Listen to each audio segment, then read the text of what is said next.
Judges Corner is brought to you by CoolStuffInc.com and gatheringmagic.com. Support our show by visiting both websites. Now it's time for Judges Corner with David Green. Hey everyone, welcome back to Judges Corner. In today's episode, I thought we could talk about enchantments with Theros right around the corner.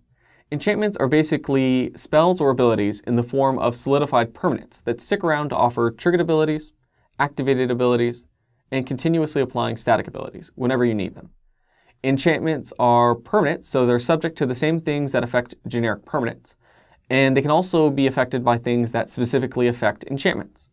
Enchantments are also subject to only being cast when you can normally cast a sorcery. And enchantments sometimes have certain super types, like legendary or world. But many of you might not know what the world rule is or what worlds are for enchantments. So let's take a look at that rule specifically.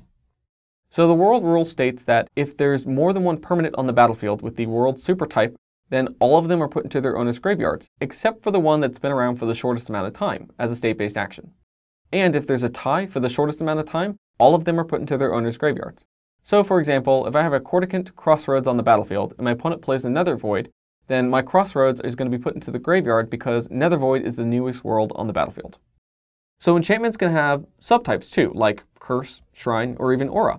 However, auras have more to them than just their namesake. Auras typically enchant other creatures, but they can also enchant other things like lands or even players.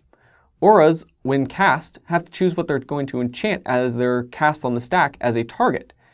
And when you don't cast them, such as bringing them into play through another effect, they don't actually have to target anything. They just come into play attached to something that they can be attached to. Let's take a look at that a little bit more closely in our next example. So let's say that I have a deadweight in my graveyard and my opponent has a Geist of St. Traft on the battlefield under their control. And the Geist of course has hexproof, so if I wanted to attach an aura to it, I couldn't cast it in order to attach it. But what if I brought it back into play from my graveyard? Well, let's say I play Obzedat's Aid and I target the deadweight. When I do this, when the deadweight comes back into play, it can be attached to my opponent's Geist. And this is because even though the Geist has hexproof, the aura doesn't target the Geist when it's played because it's not being cast.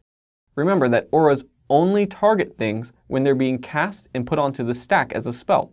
When they come into play through any other way, they're just put into play attached to whatever they're allowed to be attached to, which is decided upon resolution.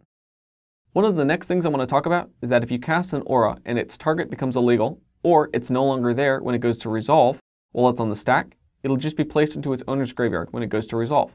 However, if you play an aura from somewhere other than the stack, and it has absolutely nothing it can be attached to when it goes to be put onto the battlefield, it never actually changes zones and stays exactly where it's at.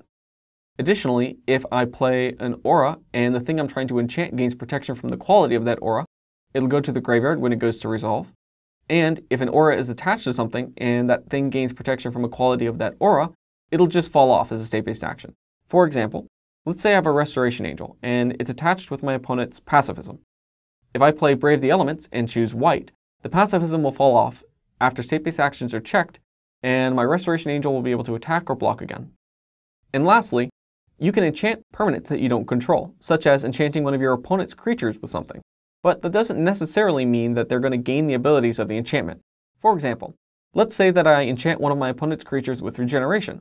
If I do this, I get to decide whether or not that creature is going to regenerate through the regeneration effect.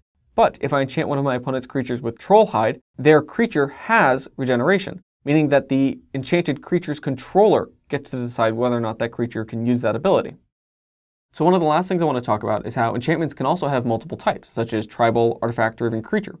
And one thing that can affect one of those specific types can also affect things that have both. So things like Naturalize may actually be a kill spell in disguise in some cases. And the last thing I want to touch on is Bestow. It's a new mechanic specific to enchantments coming from Theros.